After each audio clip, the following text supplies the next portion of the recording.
देवराज जी, मैं आपके पास आऊंगी। जिस तरीके से अभी हम चर्चा कर रहे थे इस पूरे दौरे को लेकर, लेकिन जब से प्रधानमंत्री मोदी इस दौरे पर गए हुए थे तभी से ही डिफेंस डील को लेकर खासतौर पर हर किसी का जोर था, हर किसी का ध्यान भी था। डिफेंस डील हुई भी। अब आप कैसे समझाएंगे कि अब भारत और कितना शक्तिशाली हो गया है? देखिए, भारत की जो फौजें हैं उनको चाहिए लेटेस्ट हथियार। क्यों? क्योंकि हमारे उत्तर में है चीन, दुश्मन नंबर 1, और हमारे पश्चिम में है पाकिस्तान, दुश्मन नंबर 2। और अब एक तीसरा फ्रंट डेवलप हो रहा है, हिंद महासागर। हिंद महासागर में चीन अपने नेवी के शिप्स को लगातार भेज रहा है और कोशिश कर रहा है कि आने वाले दशकों में चीन की नेवी हिंद महासागर में भारत की नेवी के ऊपर डोमिनेट करे। ऐसी हालत में अमेरिका में जो ये विजिट हुई है इसका काफी ज्यादा महत्व है। पहली चीज तो ये है कि हमें पता लगना चाहिए कि हमारा दुश्मन कर क्या रहा है। तो हम अब अमेरिका से 31 MQ-9 ड्रोन ले रहे हैं। ये सर्विलेंस ड्रोन हैं, इनसे हम रिकॉग्निशंस का काम ले सकते हैं और अटैक ड्रोन का भी ये रोल अदा कर सकते हैं। यानी जब इंडिया की नेवी को, आर्मी को और एयरफोर्स को ये ड्रोन मिल जाएंगे तो उसके बाद हिंद महासागर में, अरब महासागर में और बंगाल की खाड़ी में अगर कोई दुश्मन की शिप जा रही है तो ये ड्रोन दुश्मन के शिप को ढूंढकर उस पर टोही कार्रवाई करते हुए उसको चेज कर सकता है और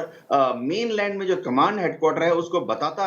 रहेगा कि दुश्मन का शिप कहां पर है। इसके बाद कमांड हेडक्वार्टर से रिमोट से अगर जरूरत पड़े तो इसी ड्रोन में, MQ-9 में, ये व्यवस्था है कि वो लेजर गाइडेड हेलफायर मिसाइल्स को अपने साथ ले जाता है। हेलफायर जो मिसाइल है वो बहुत ही अचूक रॉकेट है और उसके निशाने से कमांड जमीन से, रिमोट से भी फायर किया जा सकता है। इस ड्रोन में 2 500 पाउंड के बॉम्ब्स भी ले जा सकते हैं, हाई एक्सप्लोसिव वॉरहेड वाले, जो कि लेजर गाइडेड हैं। यानी अगर दुश्मन का कोई समझिए तिब्बत में चीन के पठार में कभी युद्ध हो गया तो हम चीन की जो ट्रूप मूवमेंट्स है उनको देख पाएंगे, उनके टैंक तो बख्तरबंद गाड़ी कहां पर है उनको देख पाएंगे और अगर जरूरत पड़ी तो हेलफायर मिसाइल या लेजर गाइडेड बॉम्ब ड्रॉप करके उसको नेस्तनाबूद भी कर सकते हैं। तो ये भविष्य के किसी भी युद्ध में गेम चेंजर साबित होगा। जी बिल्कुल देवनाथ जी। और अगर इस बीच हम चर्चा करें एक और बड़ी डील की, नासा और इसरो, ये दोनों अपने आप में बड़े ऑर्गेनाइजेशन, और अगर ये दोनों मिलकर जब साथ काम करेंगे तो वाकई मतलब इसको भी एक बहुत बड़ी डील में से एक कहा जा सकता है देवनाथ जी। ये जो नासा के साथ हमारी अंडरस्टैंडिंग, इसरो की जो डील हुई है, ये कहा जाए तो हमारी जो साइंटिफिक कम्युनिटी है उनके लिए बहुत बड़ी बात है। भारत जो है अगले 2 साल में मिशन गगनयान के तहत भारतीय एस्ट्रोनॉट को भारत के ही रॉकेट में अंतरिक्ष में भेजने का प्रयास कर रहा है।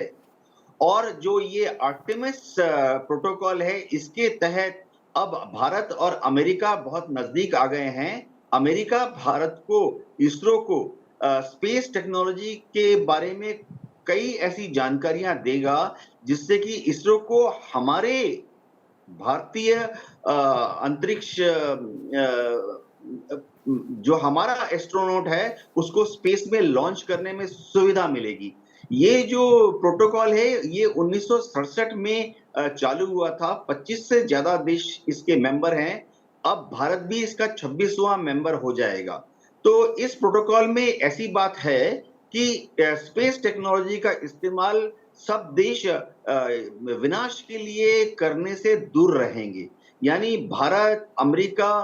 और बाकी देश जिन्होंने साइन किया है वो इस स्पेस टेक्नोलॉजी को, जो कि अब अमेरिका हमें भी मुहैया करेगा, उसका इस्तेमाल सिर्फ ह्यूमन सिविलाइजेशन को, यानी हमारी भलाई के लिए ही कर सकेंगे। तो इसरो में जो गगनयान में जो इंडियन एयरफोर्स के जो पायलट्स हैं वो ऑलरेडी ट्रेनिंग ले चुके हैं और इसरो ने जो रॉकेट लॉन्च करना है वो आधा बन गया है। 2024 के अंत तक या 2025 के शुरू में उस रॉकेट को लॉन्च किया जाएगा। तो भारत के लिए ये आर्टेमिस समझौता बहुत ही बड़ी जी। कामयाबी की तरफ पहला कदम है। जी जी देवराज जी, आपके पास लौटूंगी। इसी बीच हमारे साथ doctor Swati Rao, foreign expert, हमारे साथ इस वक्त जुड़ चुकी हैं। स्वागत है आपका भारत 24 पर। स्वाति, मैं आपसे इस पूरे दौरे को लेकर सबसे पहले जानना चाहूंगी, आपने जो तस्वीरें देखी, जो कुछ निकल कर इस दौरे से सामने आया, उसे आप यहाँ पर दर्शकों के सामने कैसे रखेंगी? देखिए, जहाँ लगातार बातें हो रही हैं, हम सब एक तरह से एक ऐतिहासिक क्षण का हम लोग प्रतिनिधित्व, मतलब हम बने हैं इसके, we are witnessing this really historical moment. क्यों क्यों हिस्टोरिकल है ये? क्योंकि कई बार इसके बारे में बात हो रही है, आई एम श्योर और भी एक्सपर्ट्स ने इसके ऊपर प्रकाश डाला होगा। अभी मैंने जब मैं आपके प्रोग्राम में आई, उसके पहले जो हमारे पैनलिस्ट थे जो बता रहे थे, जो स्पेस एक्सप्लोरेशन वगैरह को लेकर इंपॉर्टेंट लेग्स है, पर मेरी नजर में मैं इसको ऐसे देखती हूँ कि देखिए, एक हार्ट में, जो कोर में हिंदुस्तान और अमेरिका की जो ये पार्टनरशिप है, उसके कोर में दो वर्टिकल्स हैं। एक वर्टिकल है डिफेंस कोऑपरेशन का, डिफेंस इंडस्ट्री कोऑपरेशन का, जिसमें जनरल इलेक्ट्रिक और हाल की डील है, जहां पे टेक ट्रांसफर ऑफ टेक्नोलॉजी का कंपोनेंट भी है। उसके अलावा जो ड्रोन्स हैं और उसके अलावा जो सेमीकंडक्टर्स वगैरह जो हम हिंदुस्तान में बनाएंगे, तो मेक इन इंडिया को पुश मिलेगा। पहले लेग में तो ये, और दूसरे लेग में जो हम क्रिटिकल और इमर्जिंग टेक्नोलॉजीज पे कन्वर्ज कर रहे हैं, तो ये दो इसके कोर और हार्ट में हैं। और उसके बाद फिर बहुत सारे कॉन्सेंट्रिक सर्कल्स हैं, जहां पर हमको पीपल्स टू पीपल डायलॉग और डायस्पोरा का आउटरीच, हमको इंडिया की सॉफ्ट पावर और हमारा ट्रेड और हमारा जो जनरल जियोपॉलिटिकल जो एक तरह से पिच है, चाइना को हालांकि हमने नाम नहीं लिया, लेकिन इंडो पैसिफिक में rules based order, clean energy, आप जितना, अगर आप जॉइंट स्टेटमेंट के वो तमाम 50-55 अगर आप पॉइंट्स को पढ़ेंगे, तो आपको एक बहुत ही एक्सपेंसिव ग्लोबल आउटलुक का मुजाहिरा वहां पे प्रदर्शन होता दिखेगा। लेकिन इसके हार्ट में, जैसा मैंने कहा कि इसके हार्ट में जो टेक्निकल चीजें हैं वो हैं, और ये बहुत फ्यूचरिस्टिक हैं। और इसमें डेफिनेटली हम स्पेस को अगर नहीं मेंशन करेंगे तो बात अधूरी रह जाएगी, क्योंकि 2024 में, जैसा कि वो पैनलिस्ट बता रहे थे, कि जो इंटरनेशनल स्पेस स्टेशन है वो खत्म होगा, और उसके अलावा जो मून में जो डीप माइनिंग को लेकर जो अभी हमें रूल्स बनाने की जरूरत है, क्योंकि वहां भी चाइना बहुत अग्रेसिव पोस्चरिंग ले रहा है। तो जैसे हम एक तरीके का क्वाड का या लाइक माइंडेड कंट्रीज का इमर्जेंस देखते हैं बैलेंस करने के लिए चाइना के अग्रेशन को, या यूनिलैटरल स्टेटस को चेंज करने के लिए जो हम एफर्ट्स देखते हैं पृथ्वी पर, उसी तरह के एफर्ट्स आने वाले वक्त में हमें स्पेस में भी देखने को मिलेंगे। और इन सारी चीजों का कहीं ना कहीं जो नींव रखी गई है, वो नींव हमारे इस पर्टिकुलर प्रधानमंत्री के दौरे में ये चीजें सामने आई हैं, जो अगेन मैं हमेशा बार बार कहती हूँ कि ये केवल अभी ये 2 महीने, 3 महीने, 6 महीने की बात नहीं है। पिछले एक दशक से हिंदुस्तान और अमेरिका इंस्टीट्यूशनल फ्रेमवर्किंग के लेवल पे बहुत सारे ऐसे मैकेनिज्म्स को मूर्त रूप देते जा रहे हैं, जिसके वजह से, जिसके फलस्वरूप आज हम इस तरह के डिफेंस टेक्नोलॉजी की डील्स और क्रिटिकल और इमर्जिंग टेक्नोलॉजीज और सेमीकंडक्टर्स और आर्टिफिशियल इंटेलिजेंस और इन चीजों पर हम एक कॉन्क्रीट वे अहेड देख रहे हैं। तो ये इस तरह से इसको देखना बेहतर होगा। और जितना मैं कहूँ कि this is definitely India's movement also in many ways. Ukraine war के पूरे 1 साल में, 1.5 साल में हमने जिस तरह से बिल्कुल भी वेस्ट के सामने, या फॉर दैट मैटर किसी भी एक कैंप के सामने हमने कभी अपने घुटने नहीं टेके और अपनी स्ट्रेटेजिक ऑटोनॉमी को बरकरार रखा, ग्लोबल साउथ की आवाज बनकर हम उभरे। इन सारी चीजों का, और अब जो हमें अमेरिका के साथ ये दिखता है, हमारे प्रधानमंत्री का स्टेट गेस्ट बन के जाना, आई एम श्योर पूरे सारे टीवी चैनल्स इस पे बात कर रहे हैं, सारी स्ट्रेटेजिक कम्युनिटी पूरी दुनिया भर की इस पे बात कर रही है। तो मेरे हिसाब से ये पैराडाइम शिफ्ट है, क्योंकि अब हम एक जो ट्रेडिशनल अंडरस्टैंडिंग थी हमारे यहाँ कोल्ड वॉर की, कि अगर हम अमेरिका से नजदीक जाएंगे तो हम ट्रीटी एलाय ना बन जाएं या हम उनके एलाय ना बन जाएं, वो एक बड़ा जो बाइनरी था, लिमिटिंग बाइनरी था, उसको अब ध्वस्त कर दिया गया है कहीं ना कहीं अभी इन सारे डेवलपमेंट्स से। और अब हम एक वहां जैसे एक कलेक्टिव जो अंडरस्टैंडिंग है सिक्योरिटी की, जो सिक्योरिटी ट्रीटीज से निकल कर आती है, वहां से अब हम एक कोलैबोरेटिव सिक्योरिटी आर्किटेक्चर की तरफ जा रहे हैं, जो collaborative security architecture security treaties पे आधारित नहीं है, बल्कि शेयर्ड इंटरेस्ट्स पे आधारित है। तो ये जो पैराडाइम शिफ्ट है, इसका मूर्त रूप हमने देखा, और आने वाले वक्त में बहुत सारी और चीजें भी मुझे उम्मीद है देखने को मिलेंगी, स्पेशली जहां पे इंडियन साइंटिस्ट का जो ट्रेनिंग है, जॉब क्रिएशन है, मेक इन इंडिया में जो कंपोनेंट है, हमारा जो डिफेंस एक्विजिशन, जो हमारे जो रूल्स एंड रेगुलेशंस हैं, जो हमने पिछले 2016-2020 में जिनको बहुत हमने एक शेप दिया है, उसके अनुसार हमको आगे बढ़ता दिखेगा। और आई थिंक फाइनली फाइनली मैं ये पॉइंट कहना चाहूंगी कि कहीं ना कहीं ये भी दिखाता है कि वेस्ट में, ना सिर्फ यूएस में, बल्कि आप अभी कुछ दिन पहले आप गौर करें, जर्मनी के डिफेंस मिनिस्टर हिंदुस्तान आए थे, बोरिस पिस्टोरियस, और अब हमारे प्राइम मिनिस्टर जुलाई में फ्रांस जाएंगे मैक्रोन से मिलने, बैस्टल डे के भी वो चीफ गेस्ट हैं। तो एक कलेक्टिव वेस्ट में रायसीना जो डायलॉग्स होते हैं उसमें लगातार पिछले 3 जो चीफ गेस्ट थे वो सब यूरोपियंस थे। तो मेरा कहने का मतलब है कि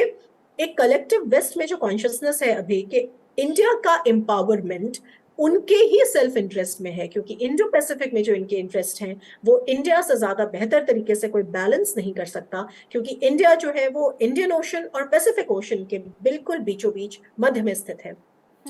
तो जापान या साउथ कोरिया या ताइवान जैसे एलाइज केवल पैसिफिक ओशन की तरफ और ईस्ट चाइना सी की तरफ ज्यादा जोर रखते हैं, लेकिन अगर आप इंडिया को नहीं एंगेज करते हैं तो इंडियन ओशन का जो रीजन है वो रह जाता है। तो ये जो एक की ज्योग्राफिकल आपको जगह दिखती है इंडिया की, इसके ऊपर लेवरेज करते हुए ये सारी चीजें जा रही हैं, और इन सबके मूल में शेयर्ड इंटरेस्ट जो है वो इसको गाइड कर रहे हैं और आगे भी यही करेंगे। ये मेरा इस पे मेरी समझ ये कहती है।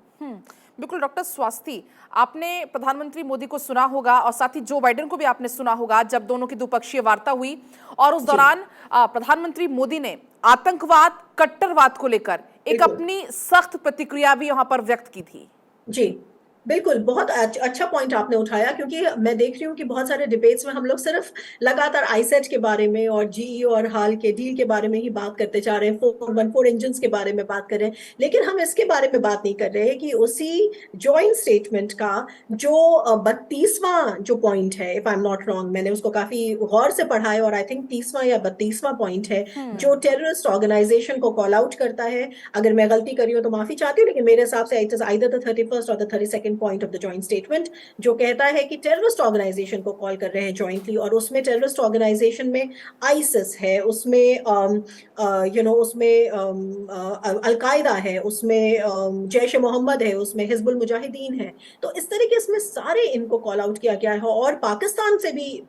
एक स्वर में भारत और अमेरिका ने कहा है कि वो काउंटर टेररिज्म के लिए अपने जो स्टेप्स हैं, जो अपने स्टेप्स उठाते हैं उनको और पुख्ता करें। तो इसके बारे में बात करनी जरूरी है कि काउंटर टेररिज्म की एक्टिविटीज को भी उठाया गया है। आप उसी जॉइंट स्टेटमेंट में ग्लोबल साउथ के प्रति भी कमिटमेंट देखेंगे। हिंदुस्तान बार बार कह रहा है कि ग्लोबल साउथ का जो कमिटमेंट है वो इंपॉर्टेंट है। उसी आप जॉइंट स्टेटमेंट में देखेंगे कि क्लीन एनर्जी प्रोडक्शन के बारे में भी बात करी गई है, और उसी जॉइंट स्टेटमेंट में हालांकि नाम नहीं लिया गया है एक्सपेक्टेडली, लेकिन फिर भी यूक्रेन वॉर के बारे में भी बात करी गई है, और प्रधानमंत्री ने बहुत साफ कहा है कि हिंदुस्तान न्यूट्रल नहीं है, हिंदुस्तान चाहता है कि वॉर खत्म हो, वो पीस के साथ खड़ा है। तो ये भी एक कहीं ना कहीं एक स्वर है जो कहीं पिछले 1 साल में जो लगातार क्रिटिसिज्म हो रहा था भारत का कि आप फेंस सिटर की तरह बैठे हुए हैं, आई थिंक ये बड़ा गलत अंडरस्टैंडिंग थी। ये फेंस सिटिंग नहीं है, पीस के लिए बोलना फेंस सिटिंग नहीं है। पीस के लिए बोलना इसका मतलब कि एक प्रोएक्टिव तरीके का एंगेजमेंट है कि जब भी ये वॉर खत्म होगी, हिंदुस्तान अपने आप को एक ऐसे रोल में देखता है जो mediation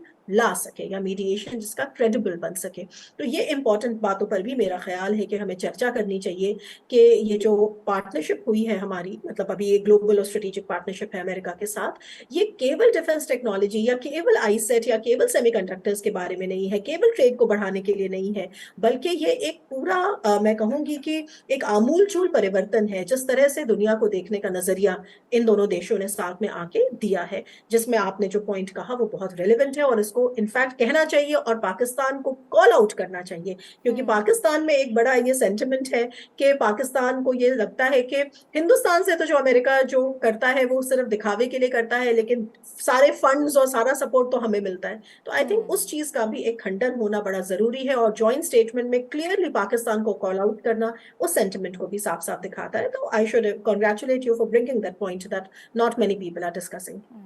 thank you so much Swasthi, और आप बने रहिएगा हमारे साथ। देवनाथ जी भी लगातार बने हुए, छोटा सा कमेंट हम देवनाथ जी से भी इस पर ले लेते हैं। देवनाथ जी भी हम चर्चा इस पर कर रहे थे,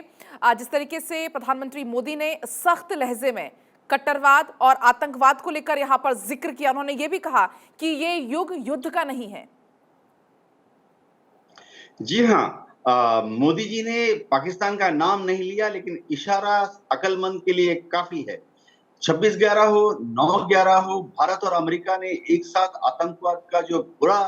और भयानक चेहरा है वो देखा है, और आने वाले दशकों में आतंकवादियों का बम, गोला बारूद और नॉन स्टेट एक्टर्स की कोई भूमिका नहीं है। दुनिया के सब देशों को मिलकर आगे बढ़ना पड़ेगा। पाकिस्तान को यह समझ जाना चाहिए कि अगर वो भी आगे बढ़ना चाहता है तो वो अपने बच्चों के हाथ में बम गोले ना दे।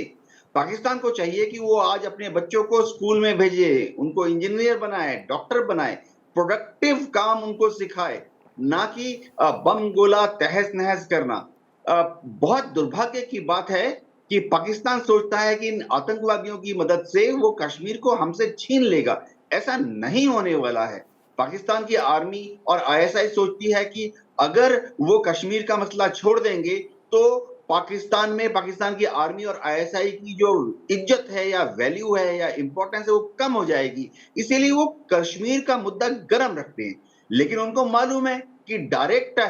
कन्वेंशनल युद्ध करके तो पाकिस्तान भारत से कश्मीर को छीन नहीं सकता, तो वो छोटी-छोटी ये गुस्ताखियां करते रहते हैं कश्मीर की तरफ। लेकिन वो दिन गए। अब अमेरिका और भारत मिल गए हैं, हमारी इंटेलिजेंस एजेंसीज मिलकर काम करेंगी, हम एक दूसरे को इंटेलिजेंस इनपुट देते रहेंगे और बहुत जल्दी ही ये पाकिस्तान स्पॉन्सर्ड आतंकवादी जो हैं ये